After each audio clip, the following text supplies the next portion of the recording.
muros na sua frente para você não crescer, para você não progredir, para você não ir adiante. E cá para nós, irmãos, parece que tem cada barreira que vem contra nós para impedir o nosso crescimento, para pausar o nosso progresso. Parece que quando as coisas vão dando certo, a gente começa a andar, alguém faz um muro. Para quê? Para a gente parar, para a gente não sobrepujar. E muitos estão diante desse muro, como José passou por vários. Porque quando eu falo de barreira, de muro, eu falo de algo tentando paralisar o crescimento. E olha o que está dizendo o texto: mas você, José, não é qualquer tipo de árvore. Os seus ramos, José, sobrepuja os muros e cresce por cima dos muros.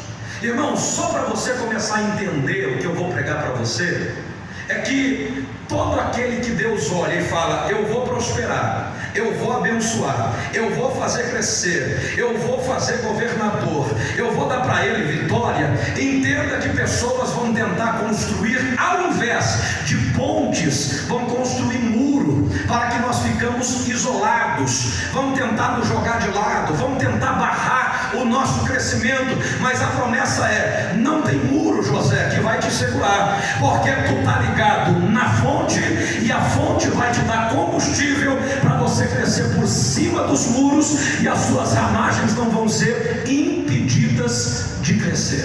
Glória a Deus. Tem alguém aí? Então entenda que barreiras fazem parte das nossas vidas. Se eu começar a falar das barreiras que José enfrentou, a primeira, discriminação dos seus próprios irmãos. Quem é que não se lembra dos irmãos mais velhos de José, vendendo ele a preço de 20 moedas de prata? Vendeu para os mercadantes midianitas que desciam para o Egito e enganaram o pai. Pegaram uma túnica, numa tradução vai dizer uma túnica longa, em outra tradução vai dizer uma túnica colorida. Eu sei que pegaram nessa túnica, mataram um animal, mancharam a túnica de sangue, olharam para Jacó e disseram: o teu filho morreu, o teu filho acabou de ser morto por uma besta fera. E eu aprendi uma coisa, que a primeira barreira que o diabo tenta contra as nossas vidas é que a túnica é verdadeira, mas o sangue era de um animal, o sangue é falso. E eu aprendo que a primeira barreira que o diabo vai tentar colocar na sua vida é verdades manchadas de mentiras. E tem muita gente tentando manchar as promessas de Deus na tua vida, te acusando, levantando falsos, levantando problemas, dificuldades que não existem. Quantos estão aqui hoje, são vítimas de calúnia, de difamação? O seu nome está sempre sendo soado, ecoado nas rodas de fofocas. Parece que tudo que acontece, quando não é você, é seus filhos. Porque esta é a artimanha do diabo, é pegar uma coisa verdadeira, que é a túnica, e manchar com sangue mentiroso, e dizer: morreu, acabou. E eu quero hoje começar a profetizar para você, que se alguém colocou uma barreira na tua frente e disse: parou, não cresce mais, agora ele vai morrer, eu quero dizer que há uma promessa de Deus aqui, e eu não vou pregar de mim, eu vou ler a promessa de Deus. José, tu és um ramo frutífero, mas é um ramo junto à fonte, e as suas ramagens sobrepuja, passa por cima das barreiras que criarem contra você. Oh, aleluia. Estão tentando te parar com calúnias e mentiras. O Senhor está dizendo: fica tranquilo, que é só mais uma barreira que eu vou fazer você pular por cima. Você vai crescer por cima dos muros, para que Deus mostre que Ele tem algo na tua vida. A segunda barreira, ele é vendido pelos seus próprios irmãos. Eita, muro difícil, né, irmãos? Ficar longe de pai, longe de mãe. Eu estou falando de um jovem de 17 anos de idade, que quando chega no Egito, ele foi vendido para ser escravo. E cá para nós, irmãos, de filho mais querido, ele passa a ser escravo. Escravo, todos conhecem a história: primeiro acordar, o último a ir dormir. O almoço de um escravo no Egito era pepino, alho brabo, e brabo mesmo, irmão, e cebola. Eram os 3 componentes que o escravo ganhava.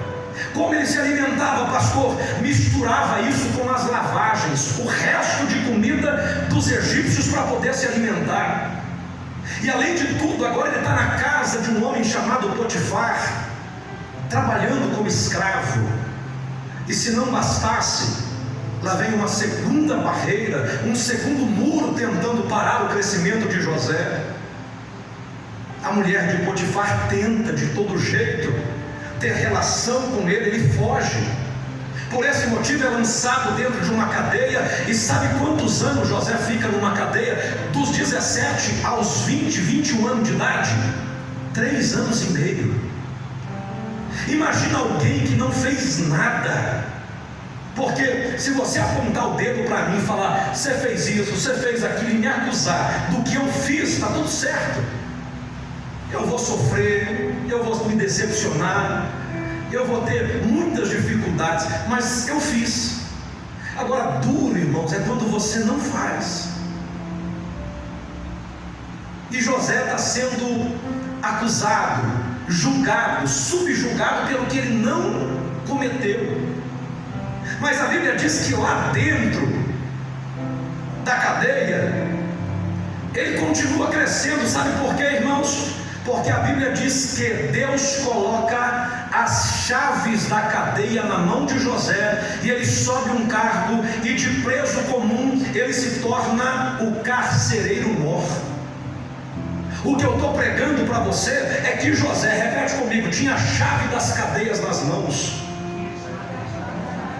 Diga mais alto: ele tinha a chave nas mãos. Aí eu perguntei, pastores, por que José não abriu a tranca e não foi embora se ele era prisioneiro? Por que José não fugiu? Porque se é eu, com a chave na mão, cuidando de outros presos, eu abro a cadeia e perna para quem tem. Mas aí o Senhor falou comigo: quem é que disse, Daniel, que crescimento se dá com facilidade e com fuga? José até podia fugir, irmãos, mas José sabia, e eu aprendi isso lendo o texto, que o que prendia José nas cadeias não eram as grades. O que prendia José na cadeia não era a prisão física. O que segurava José era uma promessa que Deus tinha feito para ele: eu vou te levantar no Egito como governador dessa terra. E tem alguém me ouvindo hoje vivendo dias maus, e talvez a chave está nas tuas mãos. Eu vou te falar o nome dessa chave: livre-arbítrio. Eu vou embora, eu vou me afastar, não quero Deus, não quero servi-lo, eu não quero propósito, eu não quero estar na presença dele. E essa chave faz parte de nós. Só que o Senhor está dizendo: o que é que te segura aqui? O que é que segura você dentro da igreja? No meio de uma pandemia lascada, aonde tem tanta gente se contaminando, o que faz pessoas lá na calçada ficar sentado perto de alguém, correndo riscos para ouvir uma palavra? Eu vou te falar o que é. É porque a promessa ainda está de pé, e Deus está falando pela palavra dele que não tem muro que vai te derrubar. Glória a Deus. Não tem muro que vai parar você. Tem tantas barreiras que a gente cria, tem tantos muros que a gente tem que pular, irmãos, sobrepujar tantas barreiras. E José ficou lá quieto, aguardando. A segunda parte do versículo, pelo horário, já tem quase 15 minutos que estamos aqui, então preciso correr. Olha o que diz o versículo de número 23. Irmãos, fala para alguém assim: suportar a barreira e pular a barreira ainda vai, mas a segunda parte, irmãos, aqui é bravo. Quer que eu continue? Sim ou não, irmãos? Sim. Mesmo? Olha o que diz o versículo 23. José, os flecheiros. Alguém entrou aqui hoje e disse: é o ponto final.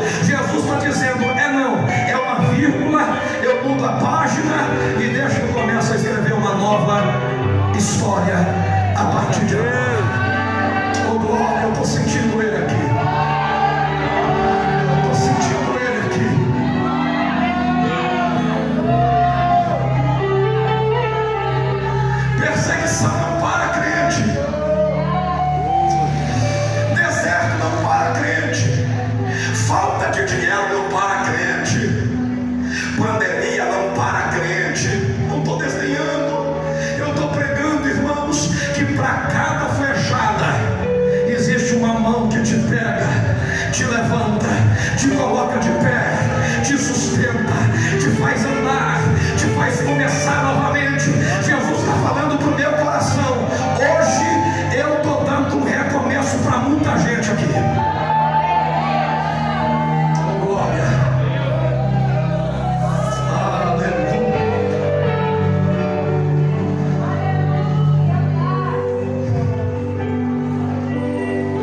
Os irmãos de José levantaram uma mentira, e talvez eu fico até pensando nisso, irmãos. Por que deram tanta flechada? Por que perseguiram tanto José? Aí alguns pregadores pregam por causa da túnica colorida, outros pregam por causa da túnica longa.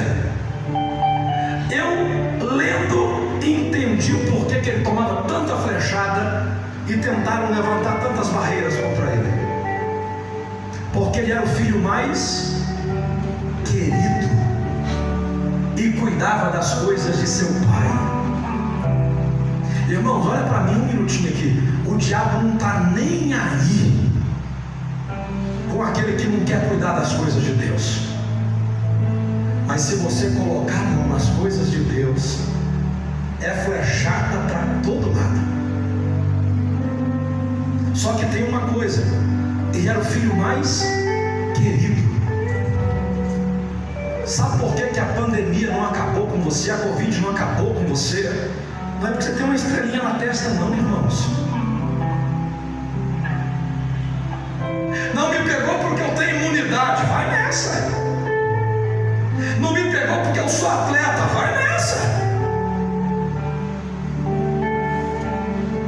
Eu vou te falar o segredo, irmãos. É porque aquele que te guarda não dorme, não cochila, não pisca. A Bíblia diz que ele guarda até os lírios do campo. Um dia Jacó começou a passar uma prova tão grande que ele começou a desconfiar de Deus e dizer: Senhor, será que tu guarda mesmo eu? Cadê o meu Deus? E Jó foi questionando Deus, pensando que podia questionar a Deus. Aí Deus olhou para Jó e disse para Jó: Jó, para com isso, Jó. Você vai querer me questionar porque perdeu camelo, gado, fazenda, porque pegou uma lepra? Para com isso, Jó.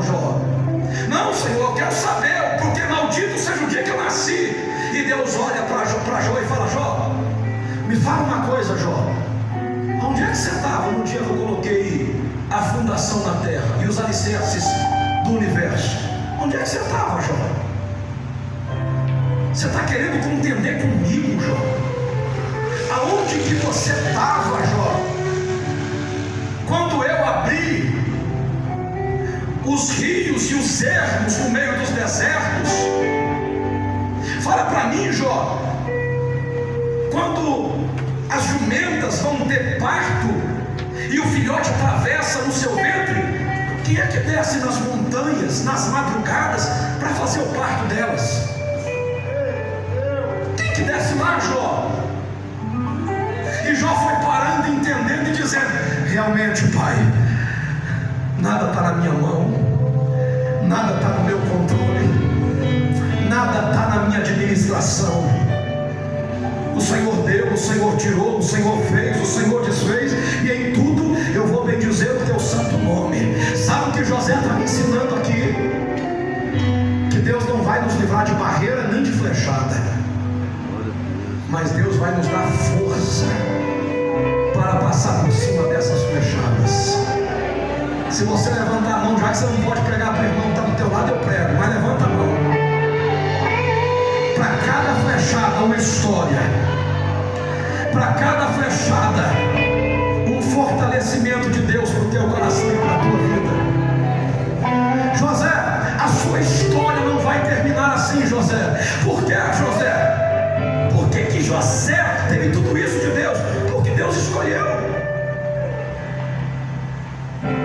E tem uma coisa, irmãos, eu fico imaginando a cara dos irmãos de José. Isso aqui é profecia.